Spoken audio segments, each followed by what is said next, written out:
Good evening and welcome to BBC School News Report from St John the Baptist. Coming up, we bring you the latest on the confusing picture emerging from Buckingham Palace and the Sun newspaper. What's the latest on today's NHS strike? And how are people around the local area taking their health into their own hands? First, the national news. An argument has broken out between Buckingham Palace and the Sun newspaper. The Sun has claimed that the Queen is backing the Brexit campaign. According to the Sun, the Queen has told Nick Clegg that the EU is heading in the wrong direction. A spokesman from Buckingham Palace says that the story is inaccurate. However, the Sun has defended itself, saying it was based on two impeccable sources. Mr. Clegg has accused the out-campaigners of trying to draw the Queen into the EU debate for their own purposes. The Sun story is nonsense, he claims. It is not true. I have certainly absolutely no recollection of a conversation like that, which I suspect I would have remembered if it had taken place. Buckingham Palace said at the time, no political point was intended. The Queen's speech speaks for itself on the division and the benefits of the unity. A spokesman said, as ever, the Queen is above politics and is politically neutral on the EU. Today, Tim Peake, the first British European Space Agency astronaut, is now halfway through his 6-month mission on the ISS. He does experiments, spacewalks, makes food and fun. He departed on the 15th of December and is due back on 15th June. We sent our Zach to get our teacher's opinions of how he's changed British history. How has Tim Peake changed British history? So Tim Peake changed British history by being the first British man to go on this 6-month space expedition. The amount of experiments he's doing up there, the amount of use of technology up there, he's kind of changing the way we lead our lives when it comes to technology and space. So him being one of the first British men up there doing the 6-month space expedition has definitely changed British history. How has Tim Peake affected British history? Well, Tim Peake has definitely changed history for Britain in terms of space exploration, because we've never had an official British person become an astronaut and go into space. So that's a really exciting thing, and hopefully getting lots of people really interested in what space programs there are and actually maybe inspire them to go out and be astronauts themselves in the future. So I think it's really, really important, because space is awesome and everyone should go to space. How is Tim Peake changing British history? I think he's becoming a really good role model for young people. I think it's a great opportunity for him, and also the fact that he's really open and he's getting himself out there on the news, on Twitter, and he's really, he's becoming a really good role model for young people. And I think it's great for everyone, especially in schools, to be able to see what a great job he's doing. The NHS is back in the news over the latest strikes, today involving junior doctors. Many are unaffected. For example, consultants, nurses and midwives are still working, but many are still affected. Some doctors are having to do an emergency because of the junior walkout. Yesterday, over half of the junior doctors were expected to come into work but did not turn up. So far, there has been 19,000 operations and treatments postponed. Thousands of checkups, appointments and tests have also been affected. Junior doctors have planned another strike sometime in April. Staying with health, we have a special charity story brought to us by our special health and charities correspondent. We look at problems facing small and unknown conditions such as galactosemia. Galactosemia is a condition where you're lactose intolerant. Imagine your favourite food is ice cream, chocolate or cake, or there is a high chance someone with galactosemia cannot eat it. It has been discovered that galactosemia can affect learning, for example, reading and writing skills.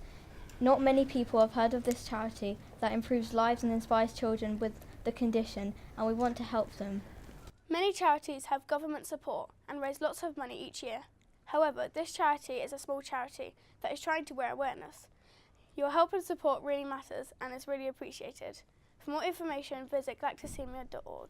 Now for a special SJB School News Report is becoming a successful actor about talent or money. In our special BBC School Report, we examine the facts.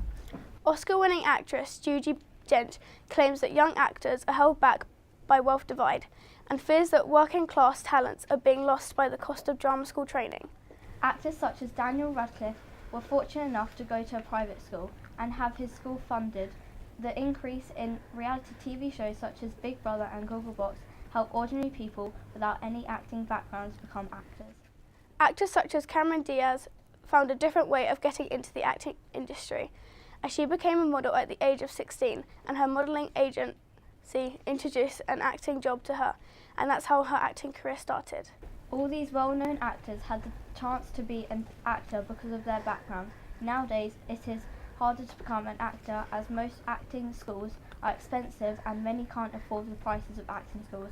The average pay per year in the US is £6,000.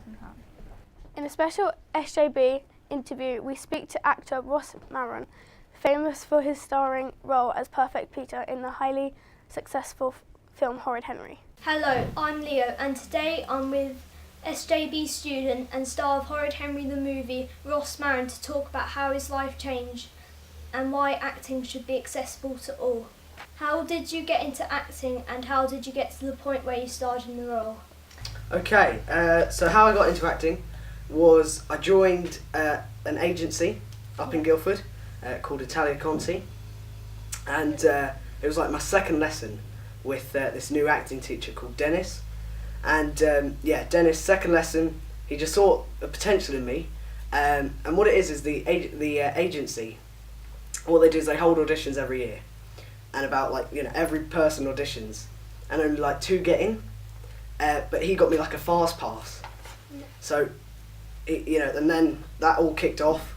The agency started going for auditions as soon as got a few commercials, and then this opportunity came for a film, Horrid Henry, and I was like, oh yeah, I know them, I know the books, I know the TV series, so I thought, yeah, let's have a go at it. And I was going for the main character. I was going for Henry, and so what you do is you have about, I don't know how many, about 9 auditions. Yeah. And the first few, I was in the running for Henry, and then it got to the 9th one, and then they decided, actually we want this guy for Peter. Yeah. So that happened. I was cast then as Peter, and it just all kicked off from then. Obviously we all got up the filming. It was 22 days out of the summer holidays, and then next year all the adverts and stuff came in, and film came out and still going today. How was life like on set? On set, it was really cool vibe. I mean, it's amazing really, because when you watch a film as a kid, you sort of don't notice all the people behind the camera, and how much work and effort goes into, because it is a job, but it doesn't feel like a job, which is the amazing thing. So what you would do is you'd get up really early in the morning, seriously early. Yeah. I mean, if people at this school thought 8:50 was an early time to be in school, that is something else. So you'd get up, a taxi would arrive at your house, like you're going to the airport, and you'd just be wished off, and you don't know where you're going. You could be in a studio or on location. Let's say we're in a studio, so we go to the studio. It was at Twickenham Studios, and then we got there, and then it was just amazing. It all kicked off. So you had meal in the morning. It was amazing. The chefs, they were amazing. So you had a big truck where you could eat, and they'd cook you a meal, and then you would just get into it. As soon as it'd just be, right, we're doing this today, and it'd be all out of order because they film it all out of order. Yeah. Do you recommend children get into acting at a young age? I would definitely recommend children get into acting at a young age, because if you're a child who doesn't really know what else to do, you're not that great at written work and the academic side, it's just amazing, because it's sort of, I mean, if you're also quite shy, you use it in every day, and you probably don't even know it, but you are acting in every day.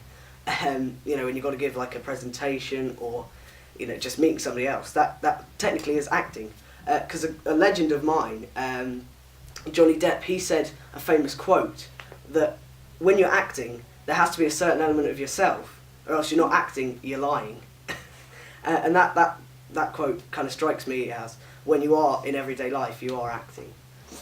Thank you, Ross, for coming in to see us, and back to the studio. You're very welcome. sport now, and the crisis at Sunderland Football Club leaves Adam Johnson, 28, facing 4 to 10 years in jail after being found guilty of sexual activity with a 15-year-old girl. The Premier League club has been criticised for letting the winger play after his arrest. Sunderland Football Club's chief executive, Margaret Byrne, has stated that the decision was a serious mistake, and the club added, "We are so very sorry for this." Sunderland Football Club also added that Johnson's victim has been very badly let down. He is facing jail due to his 2 sex offences towards a 15-year-old girl. The 28-year-old pleaded guilty to 1 count of grooming and 1 count of sexual activity with a 15-year-old schoolgirl on the first day of his trial at Bradford Crown Court. The Professional Footballers Association have now admitted at no stage of the trial they pressured Sunderland to keep playing Adam Johnson. Due to our sources, the PFA played no role in his continued involvement. Sunderland Chief Executive Margaret Byrne resigned this week after admitting it was an error of judgment to lift Johnson's initial suspension. But Byrne, the club and the PFA all deny any prior knowledge of this guilty pleas. On Twitter, most of the people reacted by stating that Adam Johnson is innocent. Sadly, on March 8th, Sir George Martin, the producer of the Beatles albums, died at the age of 90 years old. Sir Paul McCartney, one of the Beatles singers and guitarists, said, "The world has lost a truly great man." Paul describes him as a second father and said one of his favourite memories of George when he was asked to sing the song Yesterday on his own. His son Giles, another producer, posted on social media, "R.I.P. Dad, I love you. I'm so proud to have been your son. I'll miss you more than words can say. Thank you for all the times we have had together." He died peacefully at home with his family. He produced more than 700 records and worked with many artists including Cilla Black and Jerry and the Pacemakers. He became Sir George in 1996 when he received his knighthood. He will be truly missed by all his friends, family and all his fans. Now news to closer at home in Woking. Peer Productions is a local drama school. They are a free alternative to drama schools. We sent Marianne and Alice to talk with them about their work. Hello, I'm Alice and I'm with Marianne to talk to one of the staff at Peer Productions, a local youth centre and drama school, to talk about why it is important to have more drama groups in our country. So how did it start and why did you do it? So Peer Production started in 2006. Our artistic director, Nina Lemon, was working with a group of young people on an educational project using drama in schools and talking to them about why they wanted to do it and what they were doing. And a lot of them wanted to go into drama school or to get further training but didn't quite know what that next step would be. And Nina was working with them and helping them to try and find that step, and she couldn't find anything that she could suggest to them that was free and accessible and relatively close to where they were based. So she had the idea to set up Peer Productions. And why do we do it? To offer that opportunity for young people who want to go to drama school and also to use theatre to make change in young people's lives, whether that's through the plays we tour or the drama school training that we give or the outreach workshops that we do. Does it make you happy to see young people engage in the activities? Yes, it's fantastic to see them and also to see the young people who we train for the year, seeing them going on to whether it's drama school or uni or work, or even those who decide that theatre isn't for them and they decide they're going to go off and do engineering or accounting or anything else. The fact that we're helping them take that next step in their lives is really fantastic. Does it change their lives? And if so, yes, how? I think different bits of our work change lives in different ways. So with the young people who we're training, the change for them is that maybe they weren't getting into drama school before, they'd applied and been turned down, and they're now getting in. So this year we've got young people who didn't get any recalls for drama school last year, and they're now getting loads of recalls, and that's obviously showing them that they're developing, they're getting to the goal that they want to get to. For the plays that we tour, we're touring them on social issues, so they're all PSHE topics that we cover, and we're changing the young people's lives through the education that they're getting. So whether that's the young person who now understands about safe sexual health, or the young person who now understands why their friend is self-harming and how they can maybe support them, or the young person who now knows they're not alone with the issue that they're facing. So that change is really important as well.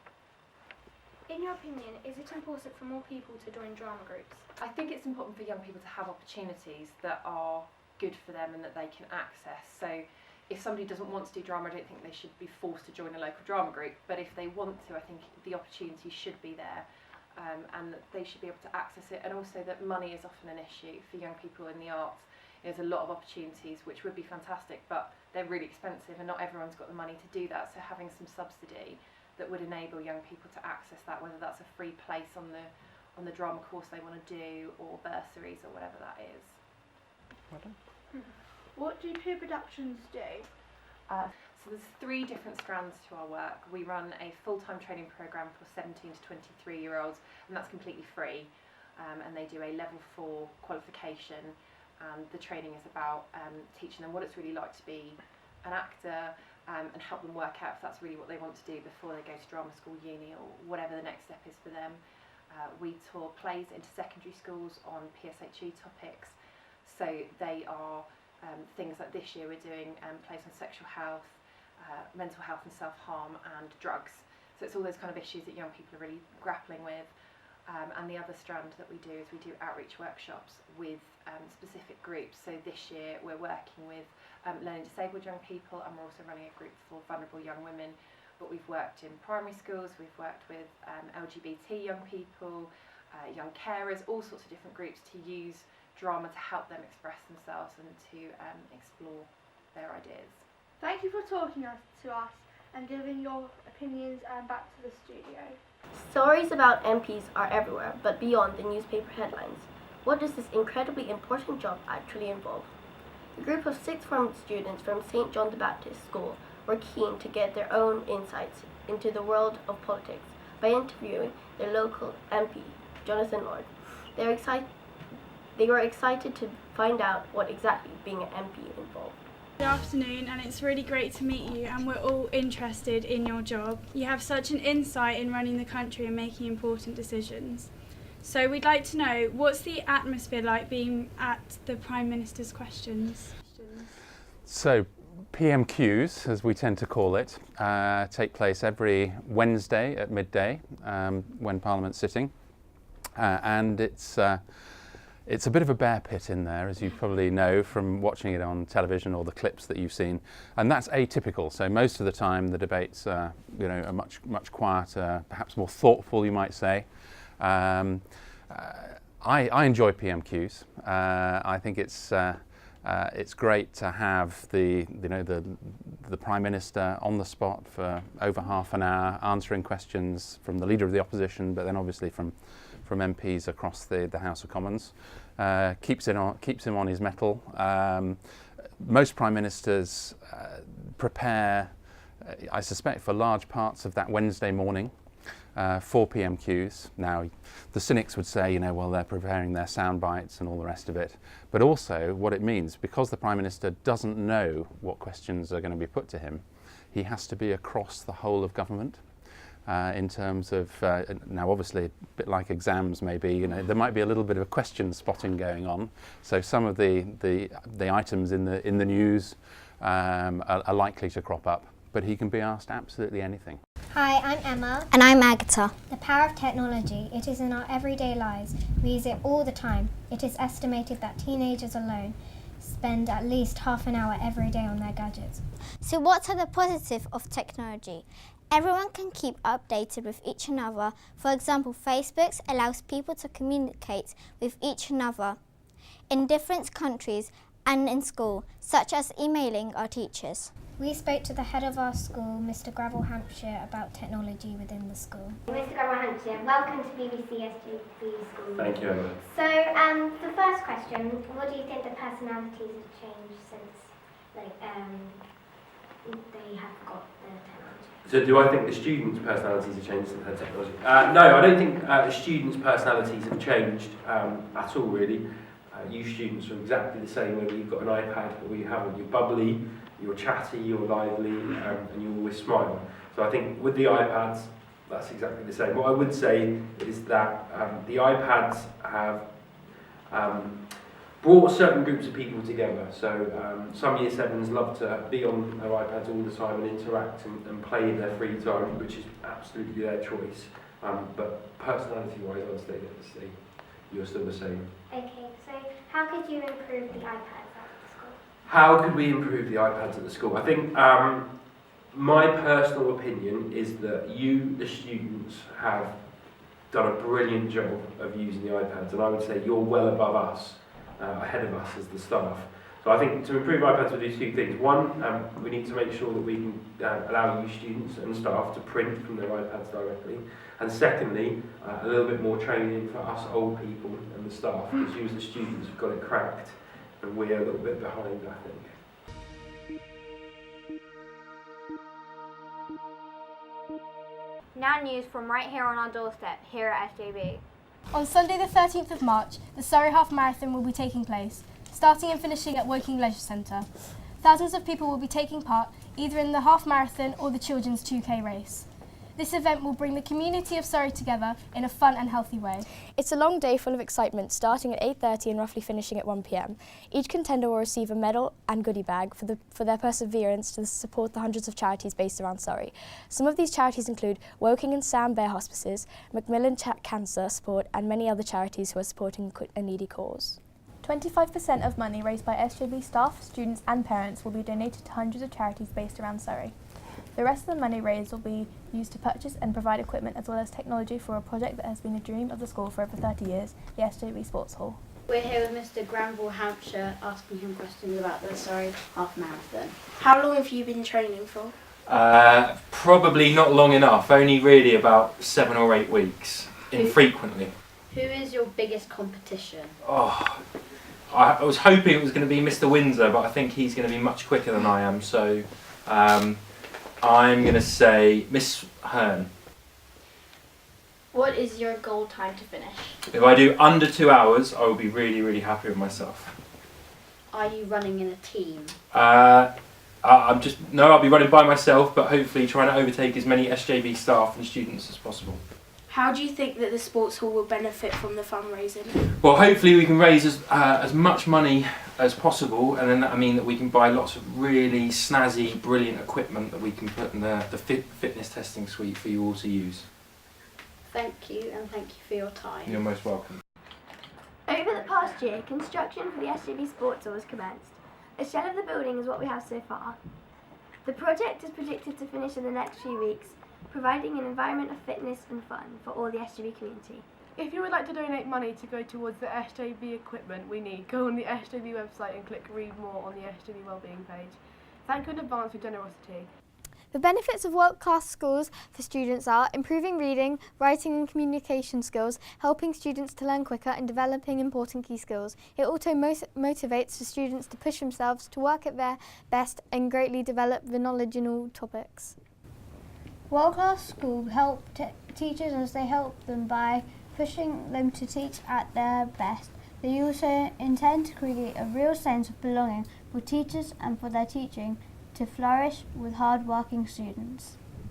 Recently, doctors have been questioning whether or not tackling in rugby should be banned at schools, and we collected quotes from a rugby club away from school. Most parents said that if the teacher has the proper qualifications to teach, then so be it. But others also said that the PE teachers can teach it correctly, yet they can't in some circumstances. This then puts the risk of us as the students' health at risk, which is where doctors come in. Lots of people end up with concussions not only because of the teaching but the lack of proper equipment. However, a paramedic at the rugby game did actually say, take away tackling, take away the game. One parent also said that at school, contact should be optional as not many people want to do it. The RFU is working at improving safety for schools in contact, which will make the game a lot safer and easier to teach. Finally, considering other people's opinions collectively, banning tackling is an unpopular decision both in and out of school. Hello, we are here with Anton DeBeck, the star of Strictly Come Dancing. He has been the longest serving Strictly professional dancer on this show. When he's not on Strictly, he is doing other dance shows. This year he is involved with Just Gotta Dance with Erin Bogue, his professional dance partner. What was it like to be in the Strictly final? Did it get very competitive with the other participants, and were you disappointed not to win? Good question, that.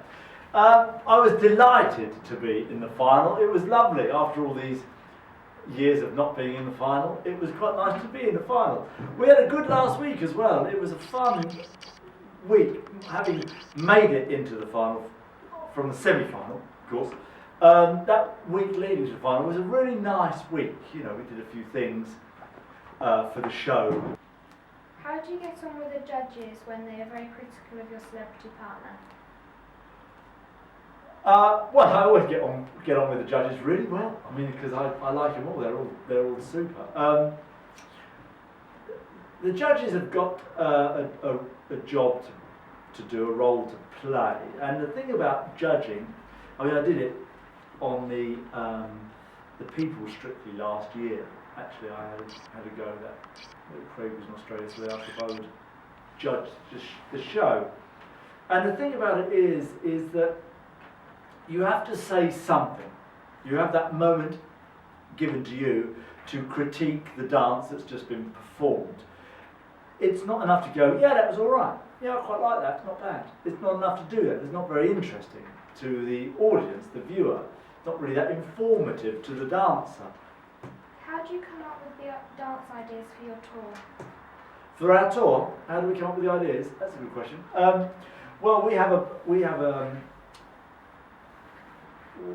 choreographer and a director. This is a major part of the whole creative process.